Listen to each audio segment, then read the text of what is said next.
In today's video, I'm going to teach you how to delete files on Google Drive. If you want to clean up your storage, remove old documents, or simply organize your drive a little better, this is a quick and easy process. I'll walk you through it clearly so you can follow along on your own screen without any confusion.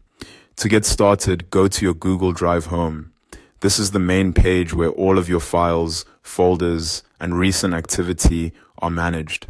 Once you're there, you'll be able to access the area where your personal files are stored. Next, look to the left-hand column and click on My Drive. This section contains the files and folders that belong to your main Google Drive space.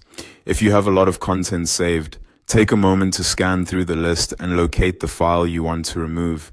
You can switch between List View and Grid View if that makes it easier to find what you need.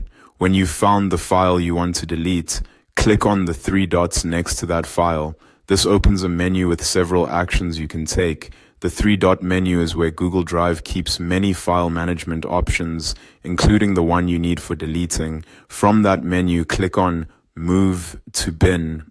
Once you do that, the file will be removed from My Drive and sent to the bin. This means it's no longer in your main file list, but it hasn't been permanently erased yet.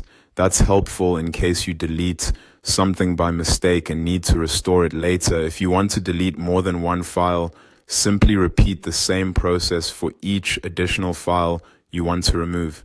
Go back to your file list, click the three dots next to the next file, and choose Move to Bin again. Continue until you've cleared out everything you no longer need.